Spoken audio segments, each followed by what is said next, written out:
Good morning, all. Good morning, ma'am.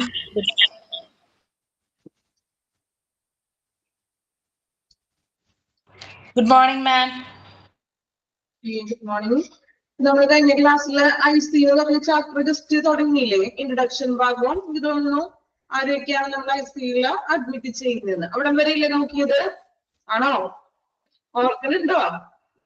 Okay. Then നമ്മൾ പറഞ്ഞു ICU അല്ലെ, അതായത് ഇന്റൻസീവ് കെയർ യൂണിറ്റ്.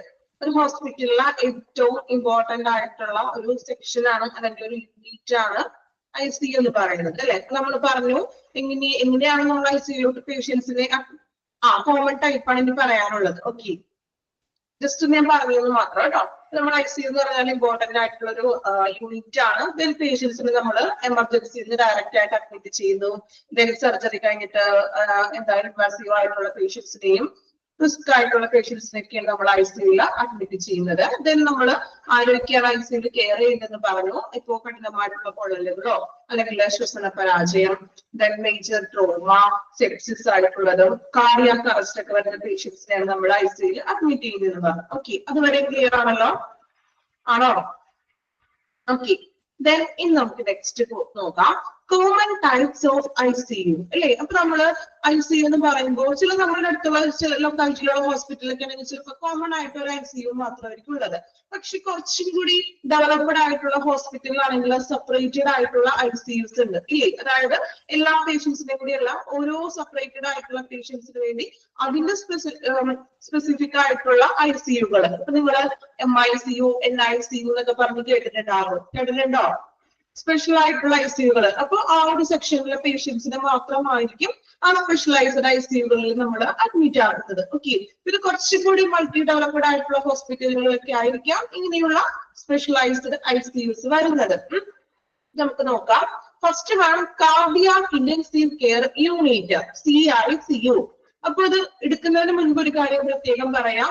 ഈ കോമൺ ടൈപ്പ് ഓഫ് ICU കണ്ടോ നിങ്ങൾ ബ്രാക്കറ്റില് എല്ലാം ഷോർട്ട് ഫോം ആണ്. അപ്പോ ഇത് കംപ്ലീറ്റ് നിങ്ങൾ ഈ കോമൺ ടൈപ്പ് ഓഫ് ICUന്റെ ആ ഷോർട്ട് ഫോമുകളും അതിന്റെ പേര് എക്സ്പാൻഷൻ ഫോം 9 ടൈപ്പ് പറയുന്നുണ്ട്. സോ അതിന്റെ എക്സ്പാൻഷൻ ഫോമുകള് ബൈ ഹാർട്ട് ചെയ്ത് തന്നെ പഠിക്കാം. കാരണം എക്സാമിന് അതിനുള്ളിൽ നിന്നും എന്തായാലും നമുക്ക് പ്രതീക്ഷിക്കാം. ഓക്കെ, അപ്പൊ അതൊന്ന് സ്റ്റാർ മാർക്ക് ചെയ്തിട്ടോളൂ. ടെക്സ്റ്റ് ബുക്കിൽ ഒന്ന് സ്റ്റാർ വെച്ചിരിക്കൂ. കാരണം അവിടുന്ന് ഷുവർ ആയിട്ടും ക്വസ്റ്റ്യൻ വരാം, ഏത് രീതിയിലും വരാം ക്വസ്റ്റ്യൻ. ഓക്കെ, ഈ കോമൺ ടൈപ്പിൽ നിന്നും പല രീതിയിലും ക്വസ്റ്റ്യൻസ് നമുക്ക് പ്രതീക്ഷിക്കാം എക്സാമിന്. ഓക്കെ, അപ്പൊ അത് ബൈ ഹാർട്ട് ചെയ്തിട്ട് ഈ ഒരു സെക്ഷൻ പഠിക്കണം. സിമ്പിൾ ആണ്, ബൈ ഹാർട്ട് ചെയ്യാൻ വലിയ ബുദ്ധിമുട്ടൊന്നുമില്ല.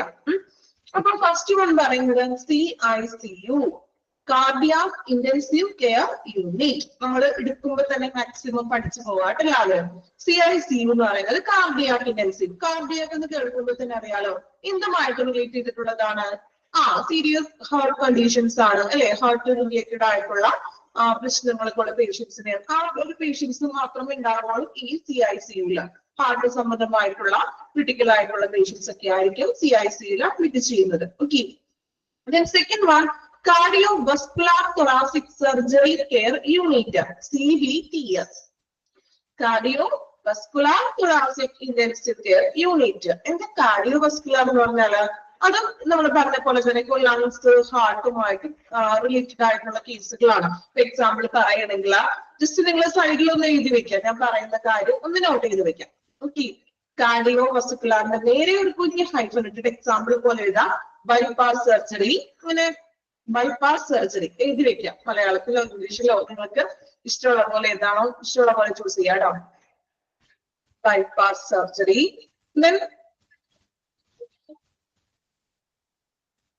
ബൈപ്പാസ് സർജറി, അതുപോലെ തന്നെ വാൽവ് ശസ്ത്രക്രിയകളൊക്കെ, വാൽവ് മാറ്റുന്നതും അങ്ങനെയുള്ള കേസുകളൊക്കെ മേജർ ആയിട്ടുള്ള ശസ്ത്രക്രിയകൾ, ഓപ്പൺ സർജറി അല്ലെങ്കിൽ ബൈപ്പാസ് സർജറി, വാൽവ് ശസ്ത്രക്രിയ, ഓക്കെ, വാൽവ് സർജറീസ്, വാൽവ് മാറ്റിവെക്കലൊക്കെ അങ്ങനെയുള്ള കേസൊക്കെയാണ് കാർഡിയോവസ്കുലറിൽ വരുന്നത്. ജസ്റ്റ് മനസ്സിലാവാൻ വേണ്ടിയാണ് നോട്ട് ചെയ്യാൻ പറഞ്ഞത്. നോട്ട് ചെയ്തു എല്ലാവരും? ഓക്കെ, നോട്ട് ചെയ്തോ? ഓക്കെ, മൂന്നാമതായി പറയുന്നത് GICU. GICU, gastro intensive care unit. Gastro എന്ന് പറയുമ്പോൾ തന്നെ നമുക്കറിയാലോ എന്ത് സംബന്ധമായിട്ടാണ്? നമ്മളുടെ അബ്ഡോമൻ മീൻസ് നമ്മുടെ വയറ് സംബന്ധമായിട്ടുള്ള ഗ്യാസിന്റെ പ്രോബ്ലംസും അല്ലെ, സ്റ്റൊമക്ക് സംബന്ധമായിട്ടുള്ള ദഹനത്തിന്റെ ബുദ്ധിമുട്ടുകളോ വയർ സംബന്ധമായിട്ടുള്ള അങ്ങനെയുള്ള കേസസുകളാണ് നമ്മൾ GICUയിൽ അഡ്മിറ്റഡ് ആക്കുന്നത്. അപ്പൊ ആ ഒരു സെക്ഷനിൽ ഇങ്ങനെയുള്ള ഗ്യാസ്ട്രോ ബുദ്ധിമുട്ടുള്ള പേഷ്യൻസുകൾ മാത്രമായിരിക്കും GICUയിൽ വരുന്നത്. Next one MICU. MICU എന്ന് പറഞ്ഞാൽ medical intensive care unit. Medical intensive care unit എന്ന് പറയുമ്പോൾ ഏതൊക്കെ പേഷ്യൻസ് ആയിരിക്കും MICUയിൽ വരുന്നത്? സ്ട്രോക്ക് ഒക്കെ വരുന്ന പേഷ്യൻസ് വരാം. ദെൻ പൾമണറി ബുദ്ധിമുട്ടുള്ളവരൊക്കെ, ഇപ്പോൾ ലങ്സ് ശ്വാസകോശ സംബന്ധമായിട്ടുള്ള പ്രശ്നങ്ങളൊക്കെ വരുന്നവരൊക്കെയാണ്. റെസ്പിറേറ്ററി ഫെയിലിയർ വരാം അല്ലെ, ഇങ്ങനെയുള്ള കേസുകളാണ് മെഡിക്കൽ ഇന്റൻസീവ് കെയറിൽ വരുന്നത്. ഓക്കെ, ഫിഫ്ത്ത് വൺ നിയോ നേറ്റൽ ഇന്റൻസീവ് കെയർ യൂണിറ്റ്. എല്ലാവർക്കും അറിയാവുന്ന ഒരു യൂണിറ്റ് ആണ് അല്ലെ, NICU. നമ്മുടെ പൊതുവെ കുഞ്ഞുങ്ങളുടെ ഇതിൽ പറയാറുണ്ട് അല്ലെ. അതായത് ന്യൂ ബോൺ ബേബീസിന് വേണ്ടിയിട്ടാണ് എക്സ്പെഷ്യലി നിയോനേറ്റൽ ഇന്റൻസീവ് കെയർ വരുന്നത്. ഓക്കെ, നിയോനേറ്റൽ എന്ന് പറയുമ്പോൾ തന്നെ ന്യൂ ബോൺ. ഓക്കെ, കണക്ട് ചെയ്ത് പഠിക്കാമല്ലോ. Neonatal, new born. Okay, NN. Okay, അങ്ങനെ കോണക്ക് വെച്ചിട്ട് പഠിക്കണം കേട്ടോ. സിക്സ്ത് വൺ വരുന്നത് neuro intensive care unit. Neuro intensive, neuro എന്ന് പറയുമ്പോൾ എന്തുമായിട്ടാണ് റിലേറ്റീവ് വരുന്നത്? ന്യൂറോ നമ്മുടെ നട്ടലിനും അതുപോലെ തന്നെ നെർവസ് സിസ്റ്റമായിട്ട് റിലേറ്റ് ചെയ്തിട്ടുള്ള പേഷ്യൻസ് ആണ് നമ്മുടെ ന്യൂറോ ഇന്റൻസീവ് കെയർ യൂണിറ്റിൽ വരുന്നത്. ഇവിടെ ഒരു കാര്യം നിങ്ങൾ പ്രത്യേകം ശ്രദ്ധിക്കുക. നമ്മൾ പറയും NICU. NICU എന്ന് പറയുന്നത് നിയോനേറ്റൽ ഇന്റൻസീവ് കെയർ യൂണിറ്റ് ആണ്. നെക്സ്റ്റ് നിങ്ങൾ നോക്കി, ന്യൂറോ ഇന്റൻസീവ് കെയർ യൂണിറ്റ്, അതും NICU തന്നെ നമുക്ക് ഷോർട്ട് ഫോമിൽ പറയാം. പറഞ്ഞൂടെ? നോക്കി, ന്യൂറോ ഇന്റൻസീവ് കെയർ യൂണിറ്റ്. പക്ഷെ ഇതിന് നമ്മള് ഷോർട്ട് ഫോമിൽ പറയാറില്ല, ന്യൂറോ ഇന്റൻസീവ് കെയർ യൂണിറ്റ് എന്ന് തന്നെയാണ് പറയുന്നത്. ഓക്കെ, അവിടെ കൺഫ്യൂഷൻ വരാം, അതുകൊണ്ടാണ് പ്രത്യേകം എടുത്ത് പറയുന്നത്. ഓക്കെ, NICU എന്ന് പറയുന്നത് എപ്പോഴും നിയോനേറ്റൽ ഇന്റൻസീവ് കെയർ യൂണിറ്റ് ആണ്, NICU. ദെൻ ന്യൂറോ ഇന്റൻസീവ് നമ്മൾ ഫുൾ ആയിട്ട് ന്യൂറോ ഇന്റൻസീവ് കെയർ യൂണിറ്റ് തന്നെയാണ് പറയുന്നത്. കണ്ടോ? അതുകൊണ്ടാണ് അതിന് മാത്രം ഷോർട്ട് ഫോം എഴുതിയിട്ടില്ല. എന്തുകൊണ്ടാണ് എഴുതാഞ്ഞത്? ക്ലിയർ ആയോ? അല്ലെങ്കിൽ നിങ്ങൾക്ക് സംശയം വരാം അല്ലെ, ഇതും NICU തന്നെയല്ലേ എന്ന് ഡൗട്ട് വന്നൂടെ? ചോദിച്ചുകൊണ്ട് കാണുമ്പോൾ നമുക്ക് തോന്നില്ലേ ഇതും ന്യൂറോ ഇന്റൻസീവ് ICU NICU തന്നെ നമുക്ക് പറയാം. പക്ഷെ നിയോനേറ്റലിനെയാണ് നമ്മൾ NICU എന്ന് ഡിനോട്ട് ചെയ്യുന്നത്. ഓക്കെ, ദെൻ ന്യൂറോ ഇന്റൻസീവിനെ അങ്ങനെ തന്നെ ഫുൾ ആയിട്ടാണ് നമ്മൾ പേര് പറയാറ്. Okay, next one paediatric intensive care unit, PICU. Paediatric എന്ന് പറയുമ്പോൾ നമുക്കറിയാലോ, എക്സ്പെഷ്യലി ഫോർ പീഡിയാട്രിക്സ്, കുട്ടികൾക്ക് വേണ്ടിയിട്ടുള്ളതാണ്. അങ്ങനെ ക്രിട്ടിക്കലായിട്ട് പോകുന്നതോ അങ്ങനെയുള്ള കേസസ് കുട്ടികൾക്ക് വേണ്ടിയിട്ട് സ്പെഷ്യൽ ആയിട്ടുള്ളതാണ് പീഡിയാട്രിക് ഇന്റൻസീവ് കെയർ യൂണിറ്റ് എന്ന് പറയുന്നത്. Then surgical intensive care unit, SICU. Surgical എന്ന് പറയുമ്പോൾ എങ്ങനെയാണ്? സർജറി ഒക്കെ കഴിഞ്ഞിട്ടുള്ള പേഷ്യൻസുകളാണ് അല്ലെ, സർജറി കഴിഞ്ഞിട്ടുള്ള പേഷ്യൻസുകളാണ് നമ്മൾ സർജിക്കൽ യൂണിറ്റിൽ വരുന്നത്. Then TICU, trauma intensive care unit. Trauma പേഷ്യൻസുകൾ, അതായത് വളരെ ക്രിട്ടിക്കൽ ആയിട്ടുള്ള ഇപ്പൊ കോമ സ്റ്റേജിലേക്കൊക്കെ വന്നിരിക്കുന്നതും അതുപോലെ തന്നെ വലിയ വീഴ്ചകൾ, അതിനാണ് ട്രോമ എന്ന് പറയുന്നത്. വളരെ വലിയ വീഴ്ചകളും ആഘാതങ്ങളും വന്നിട്ടുള്ള പേഷ്യൻസ് ആണ് TICU, that is trauma intensive care unit. Okay, അപ്പോൾ നമ്മൾ ക്ലാസിഫിക്കേഷൻ ചെയ്തിരിക്കുന്നത് കോമൺ ടൈപ്പ് ഓഫ് ICU എന്ന് പറഞ്ഞാൽ 9 ടൈപ്പ് ആണ് നമ്മൾ ഇവിടെ പഠിക്കാനുള്ളത്. First one CICU, cardiac intensive care unit, ഹൃദയ സംബന്ധമായിട്ടുള്ള ഹാർട്ട് ഡിസീസസ് ഒക്കെയാണ് അവിടെ വരുന്നത്. Then cardiovascular thoracic intensive care unit, CVTS, അവിടെ നമ്മൾ പറഞ്ഞു ബൈപ്പാസ് സർജറിയും ശസ്ത്രക്രിയകളൊക്കെയാണ് അവിടെ ഉദ്ദേശിക്കുന്നത്. Then GICU, gastro intensive care unit, stomach സംബന്ധമായിട്ടുള്ള ഗ്യാസ് സംബന്ധമായിട്ടുള്ള പേഷ്യൻസ് ഒക്കെയാണ് GICU അഡ്മിറ്റ് ചെയ്യുന്നത്. Medical intensive care unit, medical intensive എന്ന് പറയുമ്പോൾ കുറച്ചും കൂടി ഇതുപോലെ റെസ്പിറേറ്ററി പ്രോബ്ലംസും ദെൻ പൾമണറി ആയിട്ട് സംബന്ധമായിട്ടുള്ള ശ്വാസകോശ സംബന്ധമായിട്ടുള്ള കേസസുകളാണ് MICയിൽ വരുന്നത്. Intensive critical care ICCU, intensive critical care unit തന്നെ. ഓക്കെ, നിയോനേറ്റീവ് എന്ന് പറയുന്നത് ന്യൂ ബോൺ ബേബീസിന് വേണ്ടിയിട്ടുള്ളതാണ്. ന്യൂറോ ഇന്റൻസീവ് എന്ന് പറഞ്ഞാൽ നട്ടലിലും അങ്ങനെയുള്ള നെർവസ് സിസ്റ്റത്തിന്റെ പരിക്കുകളൊക്കെ പറ്റിയിട്ടുള്ള പേഷ്യൻസ് ആണ് ന്യൂറോ ഇന്റൻസീവ്. ന്യൂറോ ഇന്റൻസീവ് എന്ന് പറഞ്ഞാൽ അതുപോലെ തന്നെ പറയണം, അതിന് ഷോർട്ട് ഫോമിൽ നമ്മൾ പറയാറില്ല. Then pediatric intensive care unit, അല്ലെ, കുട്ടികൾക്ക് വേണ്ടിയിട്ട് സെപ്പറേറ്റഡ് ആയിട്ടുള്ളതാണ്. Surgical intensive care unit SICU. Then trauma intensive care unit TICU. Okay, അപ്പൊ കോമൺ ടൈപ്പ് എന്ന് പറഞ്ഞാൽ ഈ ഒരു 9 ടൈപ്പ് ആണ് കോമൺ ആയിട്ട് നമ്മൾ ICUകളെ തരംതിരിച്ചിരിക്കുന്നത്. നമുക്ക് പഠിക്കാനും ഇത്രയേ ഉള്ളൂ. ഓക്കെ, നമുക്ക് പഠിക്കാനുള്ളത് ഈ 9 ടൈപ്പ് ആണ്. ഓക്കെ, അപ്പൊ ഈ 9 ടൈപ്പ് മാത്രം നമ്മൾ പഠിക്കുക. ഇതിൽ കൂടുതൽ ചിലപ്പോ പുതിയ ടെക്നിക്കൽ പരമായിട്ട് പുതിയ ICUകളൊക്കെ വന്നിട്ടുണ്ടാകാം. പക്ഷെ നമുക്ക് ഈ ഒരു 9 ടൈപ്പ് മാത്രം പഠിച്ചാൽ മതി. ഇത് സിമ്പിൾ അല്ലേ? സിമ്പിൾ ആണോ? കുഴപ്പമില്ലല്ലോ പഠിക്കാൻ. ഓക്കെ, ജസ്റ്റ് ഒന്ന് വായിച്ചു നോക്കാം കേട്ടോ. വായിക്കുന്നതിനോടൊപ്പം തന്നെ ഒന്ന് പഠിക്കാൻ ശ്രമിക്കണം. മാക്സിമം ഒന്ന് പഠിക്കാൻ നിങ്ങൾ ഒരു 3 ടൈം ഒന്ന് വായിച്ചു നോക്കാം. ഓക്കെ, 3 ടൈംസ് വായിക്കുമ്പോൾ നമ്മൾ ഫുൾ ഫോം പഠിച്ചിരിക്കണം. ഓക്കെ,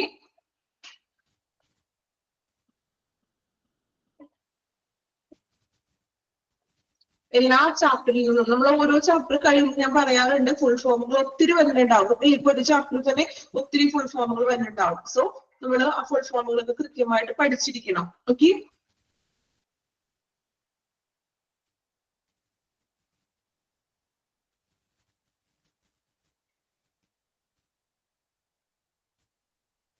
വായിച്ചു നോക്കാം കേട്ടോ. വായിക്കുന്നതിനോടൊപ്പം തന്നെ പഠിച്ചും കൂടി പോണേ.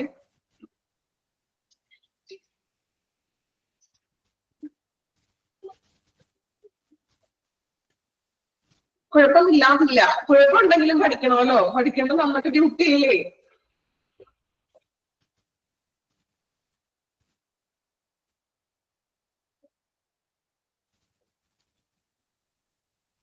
CVTS ആണോ? CVTS എന്ന് പറഞ്ഞാൽ കാർഡിയോവസ്കുലർ തൊറാസിക്. അതായത് ഞാൻ പറഞ്ഞില്ലേ, നമ്മള് മേജർ സർജറി ഒക്കെ ഇപ്പൊ ബൈപ്പാസ് സർജറികൾ ചെയ്യുക, അതുപോലെ തന്നെ മാർഗ ശസ്ത്രക്രിയ എന്നൊക്കെ പറയുന്ന കുറച്ചുകൂടി മേജർ ആയിട്ടുള്ള സർജറികളാണ്.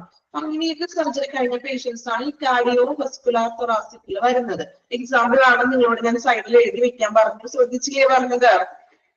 നമുക്ക് ഡൗട്ട് വരുന്ന കാര്യങ്ങളാണ് ഞാൻ മുൻകൂട്ടി നിങ്ങളോട് എഴുതി വെക്കാൻ പറയുന്നത് കേട്ടോ. അപ്പൊ എഴുതി വെക്കുന്നോട്ട് പറയുമ്പോ പഠിച്ചു നോക്കാം.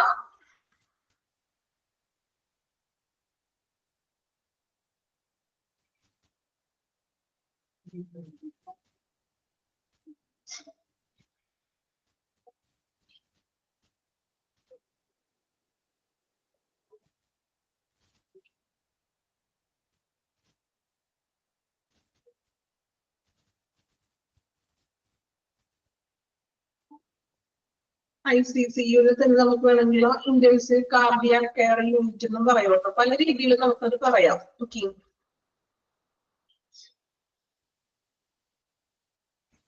കംപ്ലീറ്റ് ചെയ്തോ കോമൺ ടൈപ്സ്? ഓക്കെ,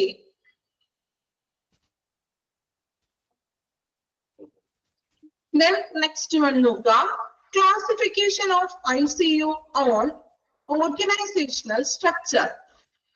ICUന്റെ ഓർഗനൈസേഷണൽ സ്ട്രക്ചറിന്റെ അടിസ്ഥാനത്തിൽ, അതായത് ആ ഒരു ഘടനയിലെ ആ ഒരു ICUന്റെ ഘടനയുടെ അടിസ്ഥാനത്തിൽ നമുക്ക് രണ്ടായിട്ടാണ് നമ്മൾ ICUനെ തരംതിരിക്കുന്നത്.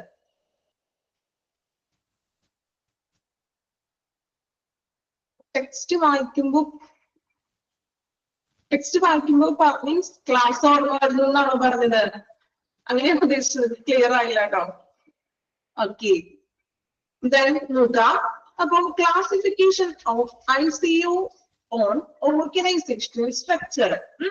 നമ്മൾ ഓർഗനൈസേഷണൽ സ്ട്രക്ചർ എന്ന് പറയുമ്പോൾ ഒരു ഘടന അല്ലെ, നമ്മൾ ഓരോ കാര്യങ്ങൾ ചെയ്യുമ്പോൾ അതിനൊരു സ്ട്രക്ചറും ഘടനയും കാര്യങ്ങളൊക്കെ ഉണ്ടാകുമല്ലോ.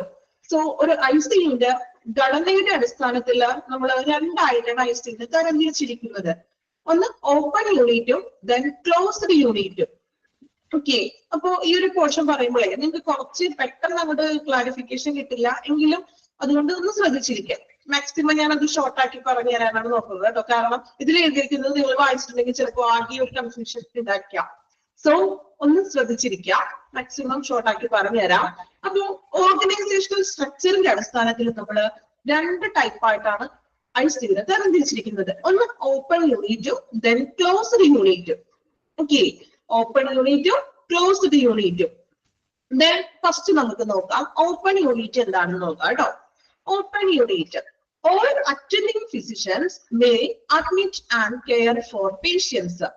Triage decision falls on director of ICU when there is a bed or staff shortage.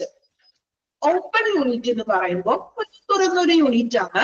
അവിടെ പേഷ്യൻസിന് അഡ്മിറ്റ് ചെയ്യുന്നതും പേഷ്യൻസിന്റെ കെയർ, അതായത് രോഗിക്ക് പരിചരണം കൊടുക്കുന്നത് ഫിസിഷ്യൻ ആണെന്ന്, തീരുമാനങ്ങളൊക്കെ എടുക്കുന്നതും അല്ലെങ്കിൽ പേഷ്യൻസിന് കെയർ കൊടുക്കുന്നതും ഒരു ഫിസിഷ്യൻ ആയിരിക്കും. Then triage decision. എന്താ ട്രയേജ് ഡിസിഷൻ എന്ന് പറയുന്നത്? ട്രയേജ് അവിടെ ഇമ്പോർട്ടന്റ് ആയിട്ടുള്ള തീരുമാനങ്ങൾ അല്ലേ. ഇപ്പൊ ആ പേഷ്യൻസിന് കുറച്ച് ക്രിട്ടിക്കൽ ആയോ, അപ്പൊ നമുക്ക് മറ്റ് എവിടേക്കെങ്കിലും വെന്റിലേറ്ററിലേക്ക് ഷിഫ്റ്റ് ചെയ്യണോ, അങ്ങനെയുള്ള കുറച്ച് ഗുരുതരമായിട്ടുള്ള തീരുമാനങ്ങൾ കൈകാര്യം ചെയ്യുന്നത് ICU ഡയറക്ടർ ആയിരിക്കുന്നത്. ഫിസിഷ്യൻ ആണ് പേഷ്യന്റിനെ ICUലേക്ക് അഡ്മിറ്റ് ചെയ്യുന്നതും ദെൻ പേഷ്യന്റിന് പരിചരണം കൊടുക്കുന്നത്. ദെൻ ട്രയേജ് ഡിസിഷൻ എടുക്കുന്നത് ICU ഡയറക്ടർ ആയിരിക്കും. എന്തൊക്കെയാണ്? Then when there is a bed or staff shortage, ഇപ്പൊ ICUലെ സ്റ്റാഫിന്റെ കുറവുണ്ടെങ്കിലോ അല്ലെങ്കിൽ ഇപ്പൊ ബെഡ് അവൈലബിലിറ്റി ഒക്കെ കുറവുണ്ടെങ്കിലോ ആ ഒരു കാര്യങ്ങളൊക്കെ തീരുമാനിക്കുന്നത് ICU ഡയറക്ടർ ആയിരിക്കുന്നത്. ദെൻ ഒരു കാര്യം കൂടി പറയാം, ഓപ്പൺ യൂണിറ്റിൽ വരുന്ന പേഷ്യൻസ് എന്ന് പറയുന്നത് അത്ര ക്രിട്ടിക്കൽ അല്ലാത്ത പേഷ്യൻസ് ആണ്. അതായത് ഭയങ്കര ക്രിട്ടിക്കൽ അല്ല, എന്നാലും ഏകദേശം നമുക്കറിയാലോ ICU എന്ന് പറയുമ്പോൾ ഒരു സെക്ഷനിൽ കുറച്ചും കൂടി മേജർ ആയിട്ട് വരുന്ന പേഷ്യൻസ് ആണ്. എങ്കിലും ഓപ്പൺ യൂണിറ്റിൽ വരുന്നത് അത്ര ക്രിട്ടിക്കൽ അല്ലാത്ത പേഷ്യൻസ് ആണ്. മേ ബി ഒരു 1 ഡേയോ 2 ഡേയോ അല്ലെങ്കിൽ 1 ഡേ മാത്രം ചിലപ്പോ ICUയിൽ കുറച്ച് പരിചരണമൊക്കെ ലഭിച്ചിട്ടുണ്ടെങ്കിൽ നമുക്ക് ആളെ വാർഡിലോട്ട് ഷിഫ്റ്റ് ചെയ്യാൻ പറ്റുന്ന രീതിയിലുള്ള പേഷ്യൻസ് ആയിരിക്കും ഓപ്പൺ യൂണിറ്റിൽ വരുന്നത്. സോ അതിനാലാണ് ഫിസിഷ്യന് തന്നെ അത് കൈകാര്യം ചെയ്യാനായിട്ട് പറ്റുന്നു പേഷ്യൻസിനെ.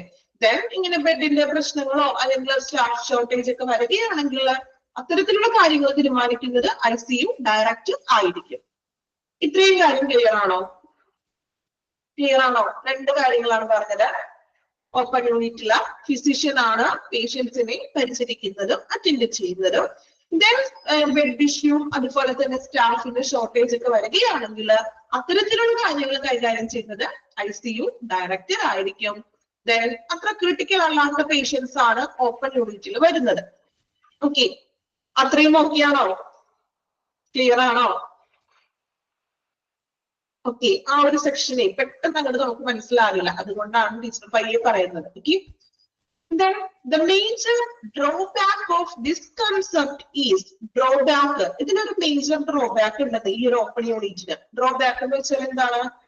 ഒരു പോരായ്മ ഉണ്ടെന്ന്. എന്താണ് പോരായ്മ നോക്കാം.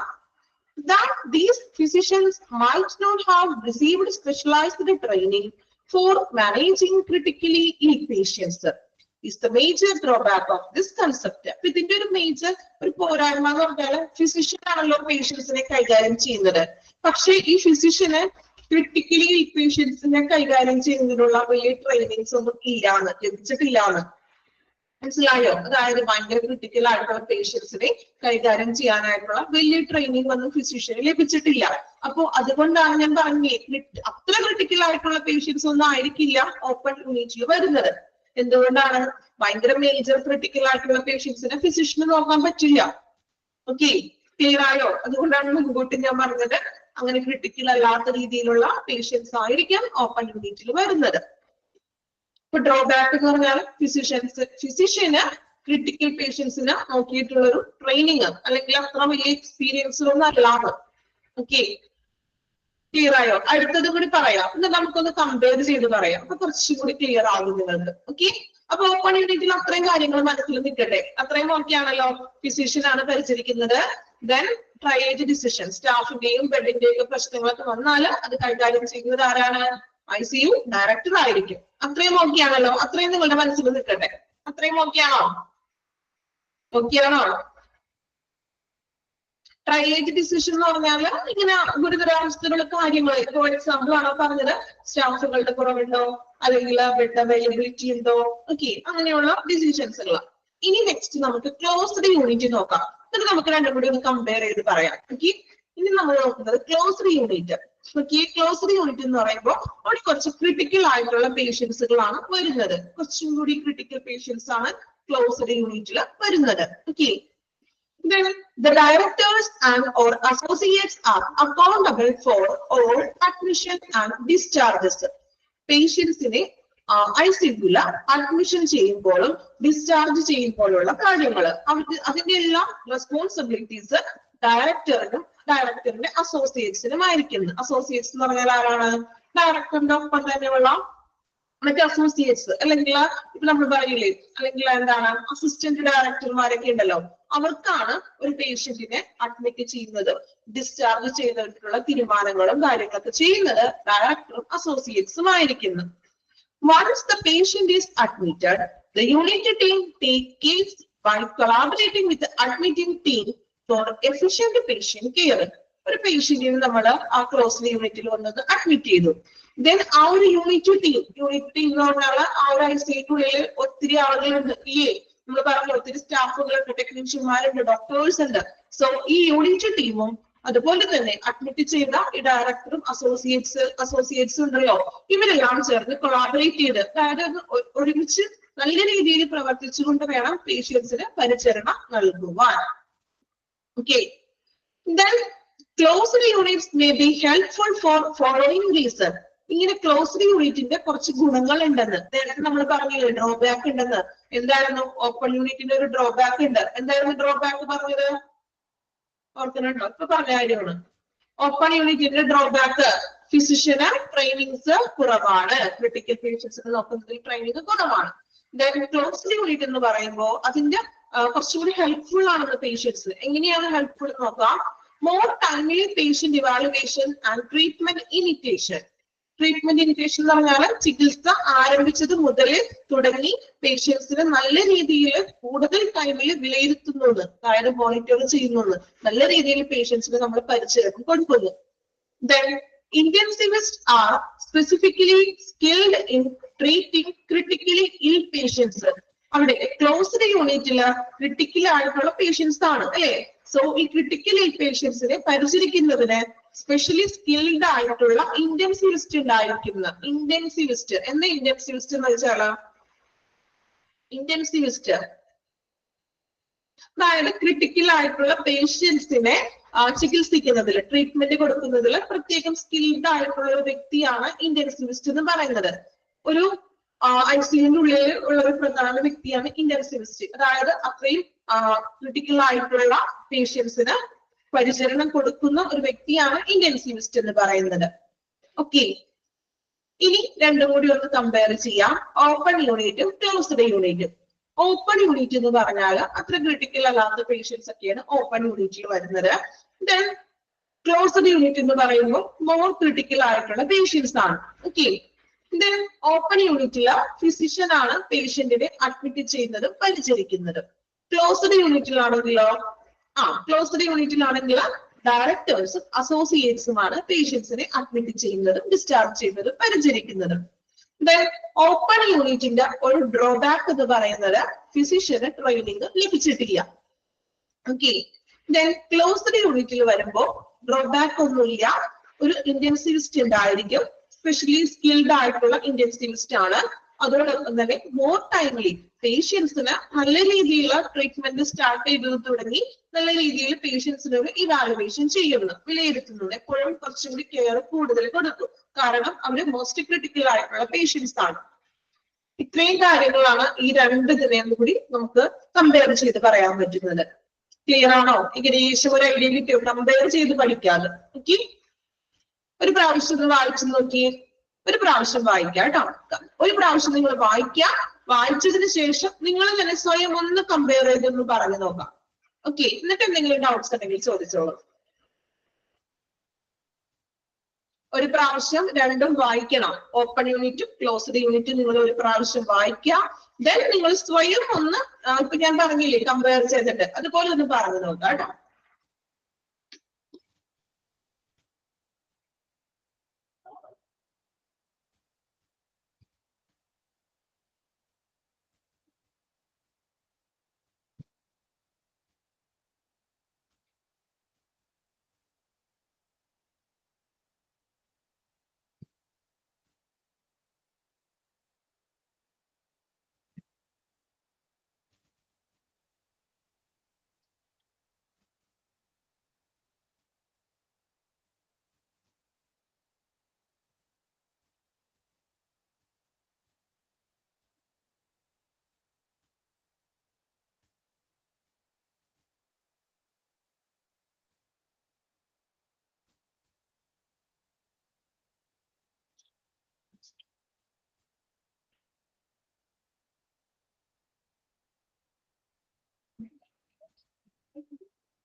കമ്പയർ ചെയ്ത് പറഞ്ഞു നോക്കാം കേട്ടോ. തന്നെ സ്വയം നിങ്ങൾ നിങ്ങളുടേതായ രീതിയിൽ പറഞ്ഞു നോക്കാം.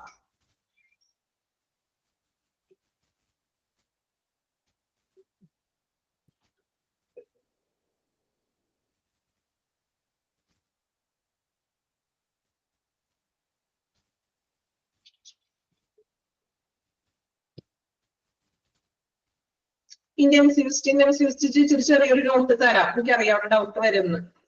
ചെറിയൊരു നോട്ട് പോലെ തരാം കേട്ടോ. ഓക്കെ, വായിച്ച് കംപ്ലീറ്റ് ചെയ്തല്ലോ അവരോ? കംപ്ലീറ്റ് ചെയ്യാം കേട്ടോ. എന്നിട്ട് ടീച്ചർ ചെറിയൊരു നോട്ട് പോലെ എഴുതി വെക്കാം. നമുക്ക് പിന്നീട് നിങ്ങൾ വായിക്കുമ്പോൾ അത് മനസ്സിലാക്കില്ലല്ലോ. പ്രിപ്പയർ ചെയ്തിട്ടുണ്ട് ടീച്ചർ ചെറിയൊരു നോട്ട് തരാം. സ്പെഷ്യലി സ്കിൽഡ് പേഴ്സൺ ആണ്, അതായത് ക്രിട്ടിക്കൽ കെയർ പേഷ്യൻസിനെ നോക്കാനായിട്ടുള്ള സ്കിൽഡ് ആയിട്ടുള്ള ഒരു ഫിസിഷ്യൻ തന്നെയാണ് അദ്ദേഹം. ഓക്കെ, കംപ്ലീറ്റ് ചെയ്ത എല്ലാവരും വായിച്ചോട്ടോ, കംപ്ലീറ്റ് ചെയ്യാം.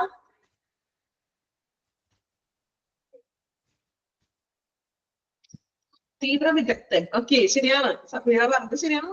മലയാളത്തിൽ പ്രോപ്പർ മലയാളത്തിൽ തീവ്ര വിദഗ്ധൻ എന്ന് പറയാം അല്ലെ.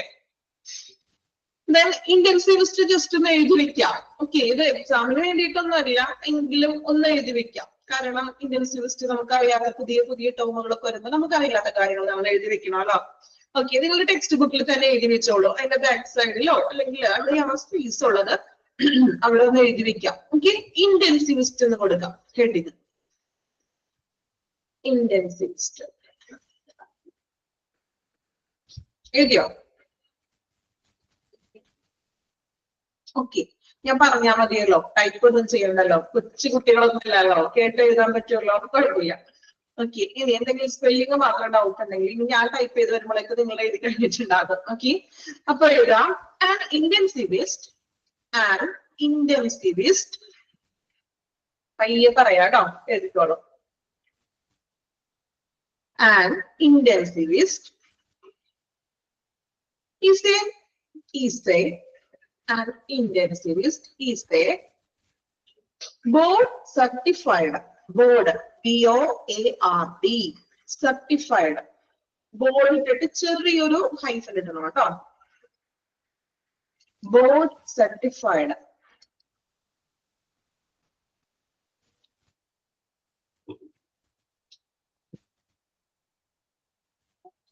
Board certified. അത് വേണമെങ്കിൽ ഞാൻ എഴുതാം കേട്ടോ, സംശയം വേണ്ട.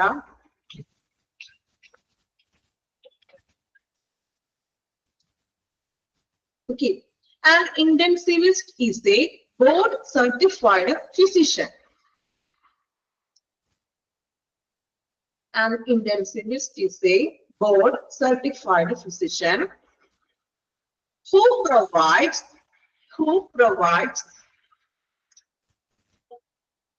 an intensivist is a board certified physician who provides special care for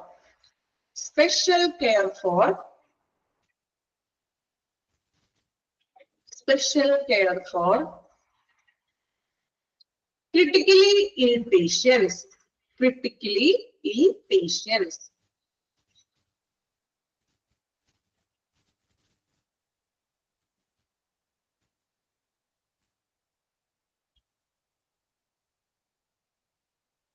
last ഭാഗം ഫസ്റ്റ് ഓഡിങ് എന്ന് കൂടി പറയാം. സഫീറ കമന്റ് ചെയ്തിട്ടുണ്ട്, നോക്കാം കേട്ടോ. And intensivist is a board certified physician who provides special care for critically ill patients. Just ഒന്ന് അറിഞ്ഞിരിക്കാൻ വേണ്ടിയിട്ടാണ് കേട്ടോ.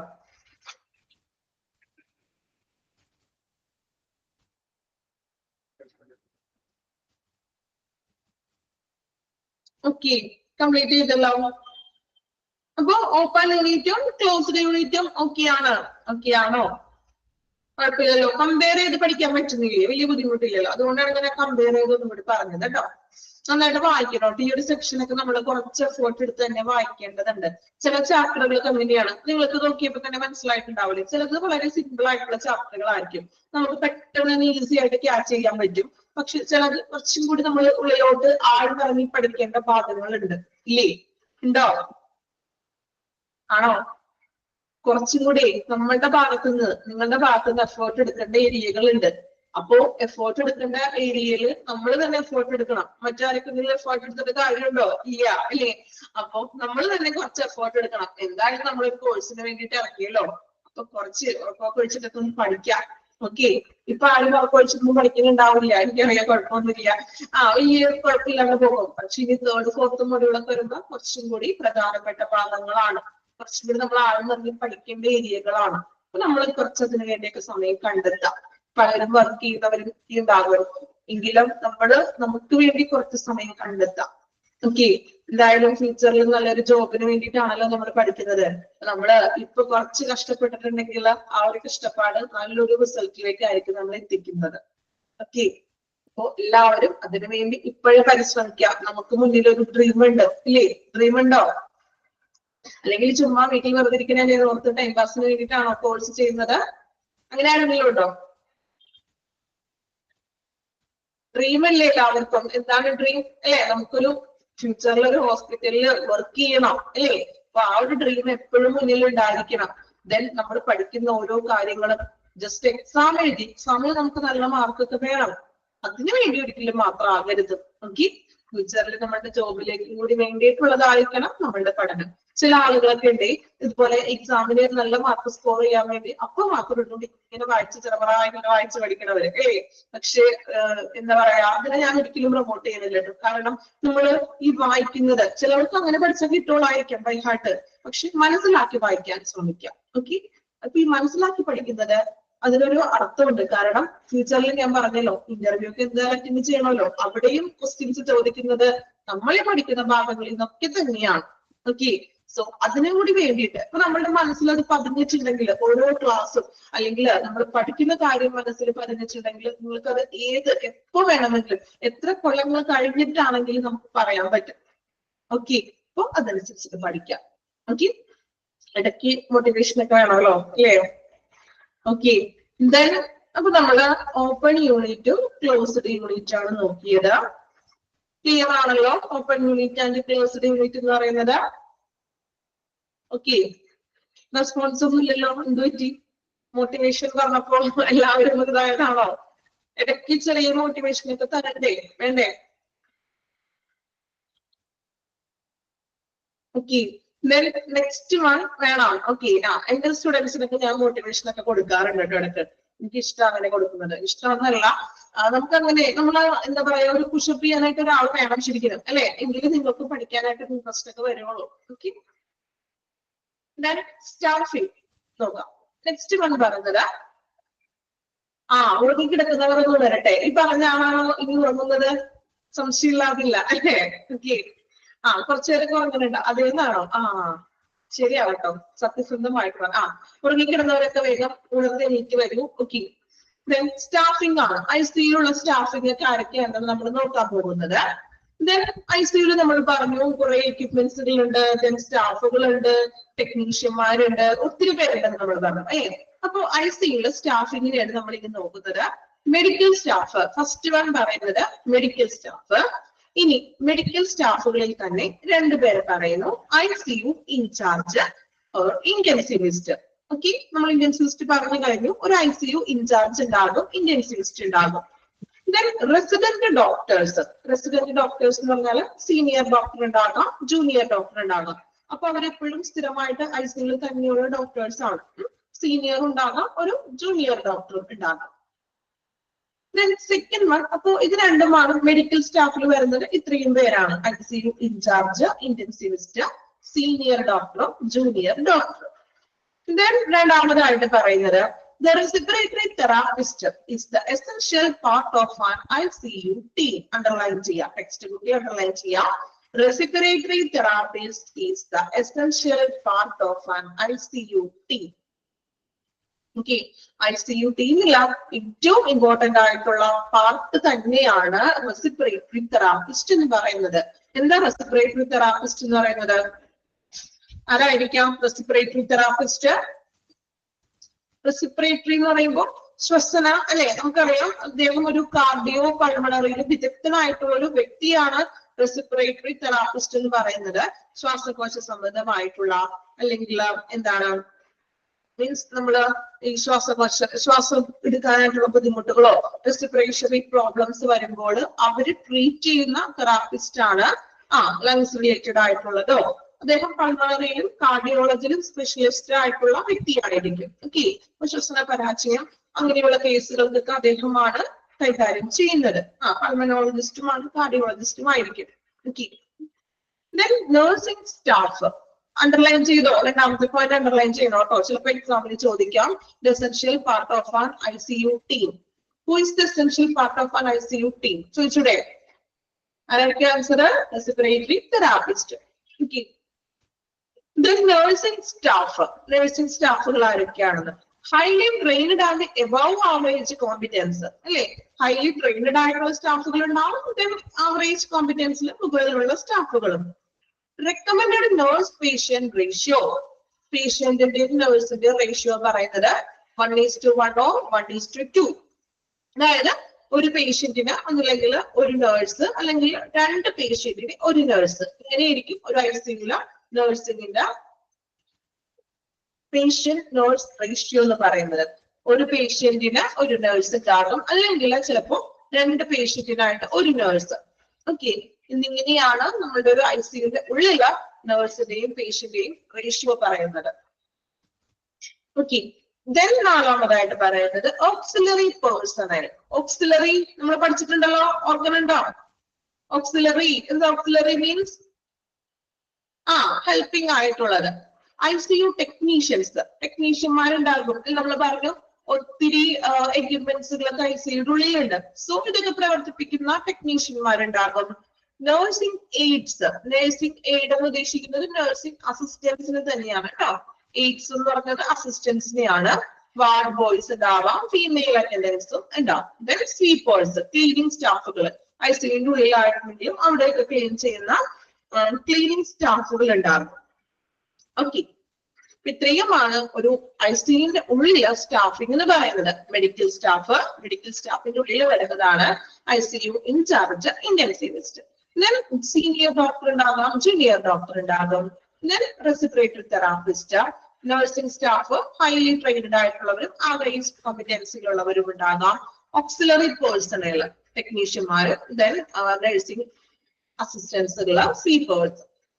ഇത്രയുമാണ് ഒരു ICUന്റെ ഉള്ളിലുള്ള സ്റ്റാഫിംഗ് എന്ന് പറഞ്ഞത്. സ്വീപ്പേഴ്സ് എന്ന് പറഞ്ഞിട്ടുണ്ടെങ്കിൽ ക്ലീനിങ് ഒക്കെ ചെയ്യുന്നവരില്ലേ ഐസിയുടെ റൂമിൽ. ഇപ്പൊ നമ്മൾ ഓപ്പറേഷൻ തിയേറ്ററിലൊക്കെ ആണെങ്കിൽ അവിടെ 2-3 പേര് സ്ഥിരമായിട്ട് ക്ലീനിങ് സ്റ്റാഫുകൾ ഉണ്ടാകും. ഓക്കെ, വായിച്ചു നോക്കി, സ്റ്റാഫിന്ന് വായിച്ചു നോക്കാം കേട്ടോ. ഇതൊക്കെ സിമ്പിൾ അല്ലേ, വായിക്കുന്നതിനോട് ഒപ്പം തന്നെ പഠിച്ചു പോകാൻ പറ്റുന്ന ഒരു ഏരിയയാണ് കേട്ടോ.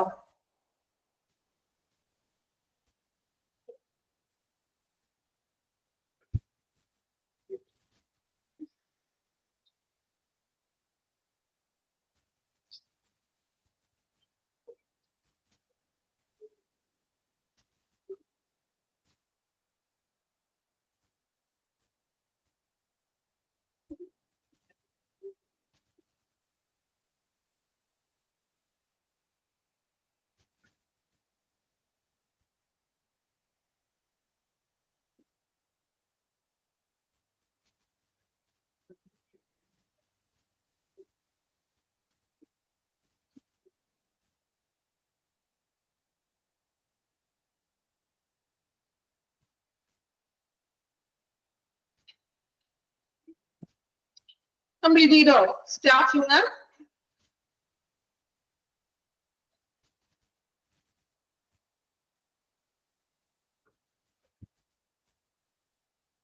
ഓക്കെ,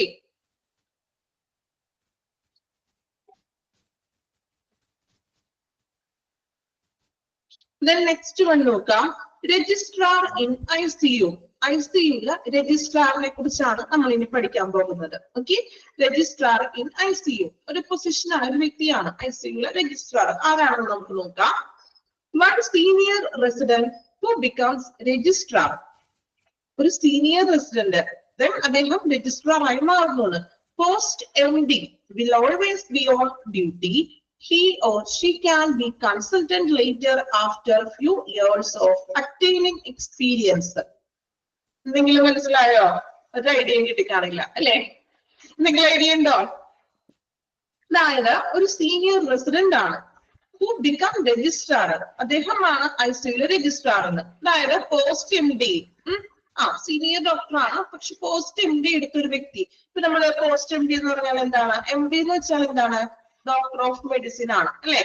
അതായത് ഇപ്പൊ നമ്മൾ PG ഒക്കെ ചെയ്യില്ലേ, ഡോക്ടർ ഓഫ് മെഡിസിൻ കഴിഞ്ഞിട്ട് ഏതെങ്കിലും ഒരെണ്ണത്തിൽ PG സെപ്പറേറ്റ് ആയിട്ട് എടുത്ത് ചെയ്യുന്നവര്. ഇപ്പോ PG തന്നെ എമർജൻസി ഡിപ്പാർട്ട്മെന്റ് ആകാം, അങ്ങനെ ഏതെങ്കിലും ഒരു പുതിയ ഏതെങ്കിലും വേറിട്ടൊരു സ്പെഷ്യലൈസ്ഡ് സെക്ഷനുള്ള അല്ലെങ്കിൽ സ്പെഷ്യലൈസ്ഡ് കാറ്റഗറിക്ക് വേണ്ടി പോസ്റ്റ് MD ചെയ്യുന്നവര്.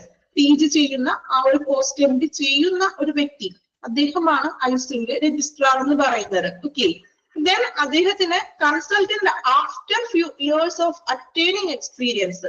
ചിലപ്പോ ഈ പോസ്റ്റ് MD എടുത്തുകൊണ്ടിരിക്കുമ്പോ തന്നെ ഒരു 5 വർഷമോ 4 വർഷമോ ഒക്കെ അദ്ദേഹം ഈ രജിസ്ട്രാർ ICUലെ രജിസ്ട്രാർ ആയിട്ട് സേവനം അനുഷ്ഠിക്കുകയാണ്.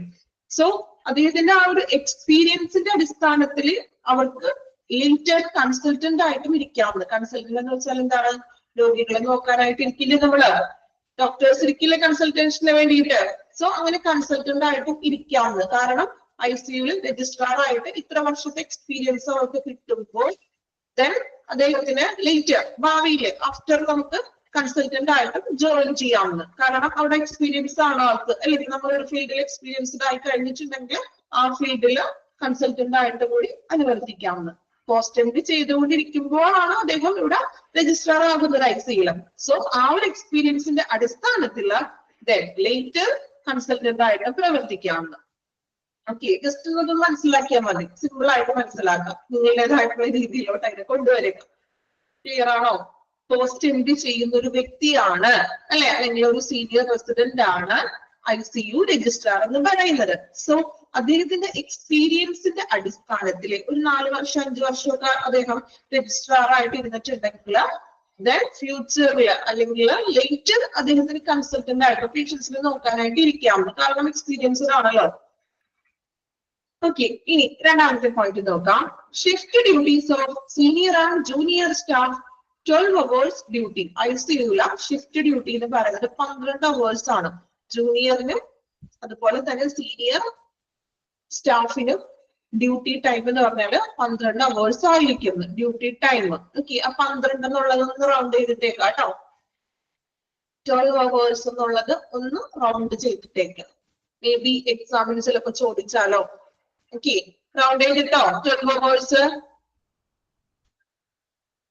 റൗണ്ട് ചെയ്തോ? ഉറങ്ങിയിട്ടുള്ളവരൊക്കെ പെട്ടെന്ന് എണീക്കാം, റൗണ്ട് ചെയ്യാം. ഓക്കെ, ദെൻ അടുത്ത പോയിന്റ് നോക്കിയേ. The senior resident has the right to start and perform emergency treatment, which may be inevitable without permission. Later consultant must be informed.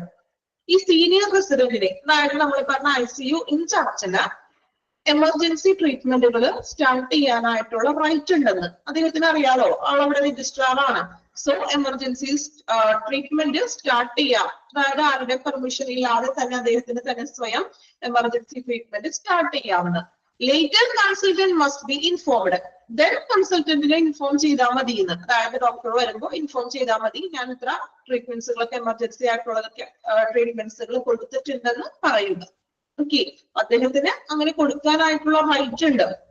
അത് മീൻസ് എമർജൻസി ആയിട്ടുള്ള treatments ഒക്കെ അദ്ദേഹം പഠിച്ചിട്ടുണ്ടാവും അല്ലെ, പഠിക്കാൻ നമുക്ക് കൊടുക്കാൻ പറ്റില്ലല്ലോ. സോ വിതൗട്ട് പെർമിഷൻ, അനുവാദം കൂടാതെ തന്നെ എമർജൻസി ട്രീറ്റ്മെന്റ് സ്റ്റാർട്ട് ചെയ്യാം. ദെൻ കൺസൾട്ടന്റ് വരുമ്പോൾ അദ്ദേഹത്തിനോട് ഇൻഫോം ചെയ്യുക, ഇത്ര കാര്യങ്ങളൊക്കെ ഞാൻ ചെയ്തിട്ടുണ്ട്, അല്ലെങ്കിൽ ട്രീറ്റ്മെന്റ് ഒക്കെ ഓൾറെഡി ഞാൻ കൊടുത്തു കഴിഞ്ഞു എന്ന് ഇൻഫോം ചെയ്യുക. ഓക്കെ, ജസ്റ്റ് ഒന്ന് വായിച്ചു നോക്കിയേ. രജിസ്ട്രാർ ഇൻ ICU ഒരു പ്രാവശ്യം ഒന്ന് വായിക്കാം കേട്ടോ. 12 hours എന്നുള്ളത് ഒന്ന് റൗണ്ട് ചെയ്യാം.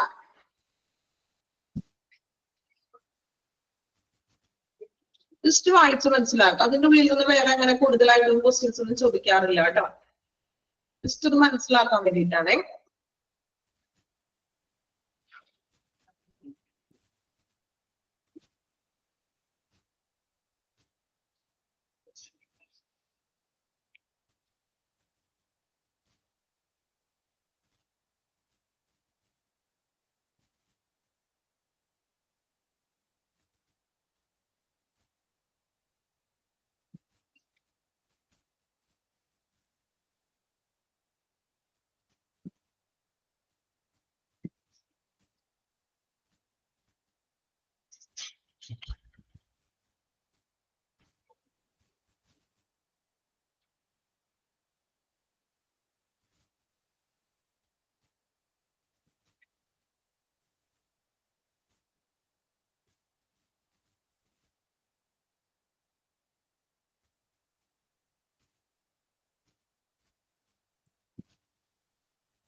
കംപ്ലീറ്റ് ചെയ്തോ?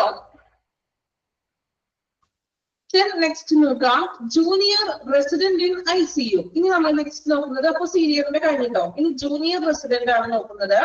One doctor in training during post graduation will be on duty in unit day and night. ICUല് ഒരു ഡ്യൂട്ടി ഡോക്ടർ ഉണ്ടായിരിക്കുന്നത്, ഓൺ ഡോക്ടർ ഇൻ ട്രെയിനിങ്, ഇപ്പൊ ട്രെയിനിങ് പീരീഡിലുള്ള ഡോക്ടേഴ്സുകളായിരിക്കും. ദെൻ ഡേയിലും നൈറ്റിലും അവൈലബിൾ ആണെന്ന് ICUക്കുള്ളിൽ. The duty would include keeping patient records while in the ICU and preparing summaries. അദ്ദേഹത്തിന്റെ ഡ്യൂട്ടി എന്ന് പറയുന്നത് പേഷ്യൻസിന്റെ റെക്കോർഡ് കീപ്പ് ചെയ്യുക, ICUലുള്ള പേഷ്യൻസിന്റെ റെക്കോർഡ്സുകൾ കീപ്പ് ചെയ്യണം, അതുപോലെ തന്നെ സമ്മറീസ് തയ്യാറാക്കുക. പ്രിപ്പയറിംഗ് സമ്മറി, പേഷ്യൻസിന്റെ സമ്മറി തയ്യാറാക്കാന്ന് വെച്ചാൽ എന്തൊക്കെയാണ് സമ്മറിയിൽ വരുന്നത്? നമ്മൾ ഡിസ്ചാർജ് സമ്മറി പറഞ്ഞില്ലേ, അതുപോലെ തന്നെ പേഷ്യൻസിന്റെ സമ്മറി, പേഷ്യൻസിന് നമ്മൾ അതുവരെ കൊടുത്തിട്ടുള്ള ട്രീറ്റ്മെന്റ്സുകൾ ഏതൊക്കെയാണ്, മെഡിസിൻസുകൾ ഏതൊക്കെയാണ് അല്ലേ, ഇങ്ങനെയുള്ള പേഷ്യൻസിന്റെ ആ ഒരു അഡ്മിറ്റ് ആയത് തുടങ്ങി അല്ലെങ്കിൽ ICUയിൽ പേഷ്യന്റിനെ പ്രവേശിപ്പിച്ച് അന്ന് തുടങ്ങി ഡിസ്ചാർജ് ചെയ്യുന്നത് വരെയുള്ള കാര്യങ്ങളെ കൃത്യമായിട്ട് എഴുതിയിരിക്കുക, സമ്മറൈസ് ചെയ്യുക. ഓക്കെ, ഇതാണ് ഒരു ജൂനിയർ റെസിഡന്റിന്റെ ഡ്യൂട്ടി എന്ന് പറയുന്നത്.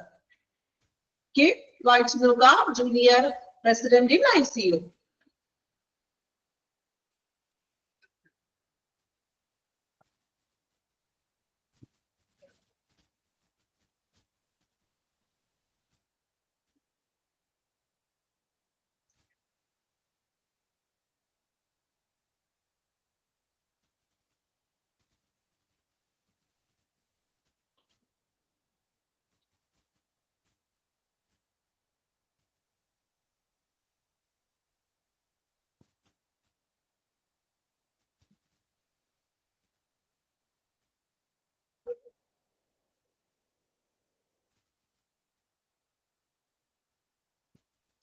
ഡേയിലും നൈറ്റിലും അവർ അവൈലബിൾ ആയിരിക്കും.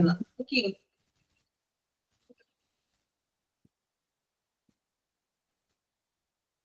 ICU ആകുമ്പോൾ എന്തായാലും ഡേയിലും നൈറ്റിലൊക്കെ വേണമല്ലോ, ഷിഫ്റ്റിംഗ് ഉണ്ടാവും. ചിലപ്പോൾ 2 ഡോക്ടേഴ്സ് ഒക്കെ ഉണ്ടാകാം. അപ്പൊ ഒരാൾ ഡേയിലാണെങ്കിൽ ഒരാൾ നൈറ്റിലായിരിക്കും. ഷിഫ്റ്റ് ചെയ്താൽ മതിയല്ലോ ടൈം.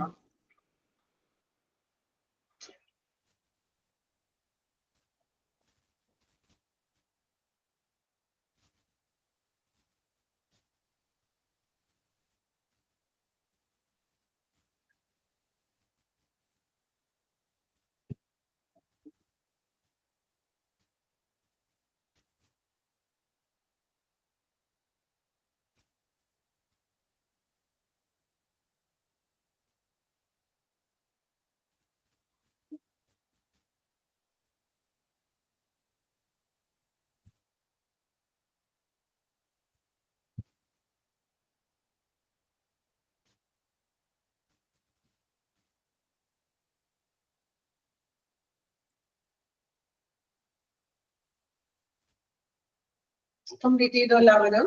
ക്ലിയർ ആണോ?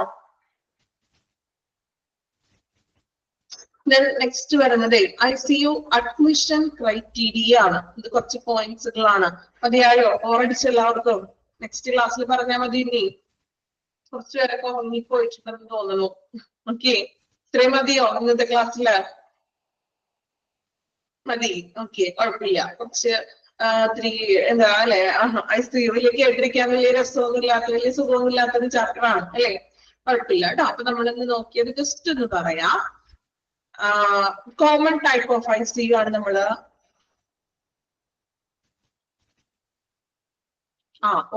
ഉറങ്ങിയിരിക്കുന്ന ആളുകളൊക്കെ പിടികിട്ടിയിട്ടുണ്ട്. ഓക്കെ, അപ്പോ കോമൺ ടൈപ്പ് ഓഫ് ICU നമ്മൾ നോക്കി. Then classification of ICU open യൂണിറ്റും ക്ലോസ്ഡ് യൂണിറ്റും.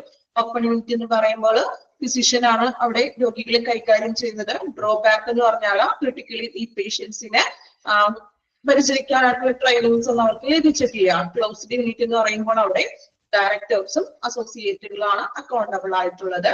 ദെൻ ഇന്റൻസിവിസ്റ്റ് ഉണ്ട് അവിടെ. ഇന്റൻസിവിസ്റ്റ് എന്ന് പറഞ്ഞാൽ സ്പെഷ്യലി സ്കിൽഡ് ആയിട്ടുള്ള പേഴ്സൺ ആണ്, ഫിസിഷ്യൻ തന്നെയാണ്. ഓക്കെ, ഇന്ത്യൻ സ്റ്റാഫിൽ നമ്മൾ മെഡിക്കൽ സ്റ്റാഫ് ഉണ്ട്, respiratory therapist, nursing staff, auxiliary person.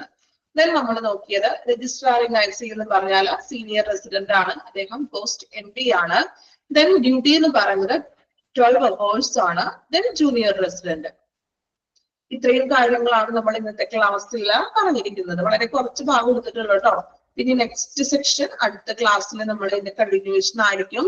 So ഇതുവരെ നല്ല രീതിയിൽ പഠിക്കാം. ഓക്കെ, ഇതൊക്കെ ക്ലിയർ ആണോ? ഞാൻ മാക്സിമം നിങ്ങൾക്ക് റിപ്പീറ്റ് ചെയ്യാൻ ശ്രമിക്കണം കേട്ടോ. പിന്നെ കുറെ കാര്യങ്ങൾ ഞാൻ മാക്സിമം അത് ഷോർട്ട് ചെയ്തിട്ടാണ് പറഞ്ഞു തരുന്നത്. കാരണം കുറച്ച് മെഡിക്കൽ ടേമുകളും കാര്യങ്ങളൊക്കെ വരുന്നുണ്ട്. അപ്പൊ അതുകൊണ്ട് ഞാൻ അത് നിങ്ങളുടേതായ രീതിയിലോട്ട് അതിനെ ഷോർട്ട് ആക്കിയിട്ടാണ് പറയുന്നത്. എല്ലാ മെഡിക്കൽ ടേമുകളും വെച്ച് പറഞ്ഞിട്ടുണ്ടെങ്കിൽ പെട്ടെന്ന് ക്യാച്ച് ചെയ്യാൻ പറ്റില്ല, ബുദ്ധിമുട്ടുള്ള കാര്യമാണ്. അപ്പൊ കുറച്ചും കൂടി മനസ്സിലാവുന്ന രീതിയിലാണ് ഞാൻ പറയുന്നതാണ് എന്റെ വിശ്വാസം. ഓക്കെ, അപ്പൊ ഇനി എന്തെങ്കിലും ഡൗട്ട്സ് ഒക്കെ ഉണ്ടെങ്കിൽ നിങ്ങൾ ചോദിക്കാം കേട്ടോ. നിങ്ങൾ സംശയം വെച്ച് പഠിക്കരുതും. ദെൻ അറിയാത്ത കാര്യങ്ങൾ മലയാളത്തിൽ എഴുതി വെച്ച് മുന്നോട്ട് പോവുക. Okay, okay, thank you all. Miss. Thank you, Miss. Thank you, Miss.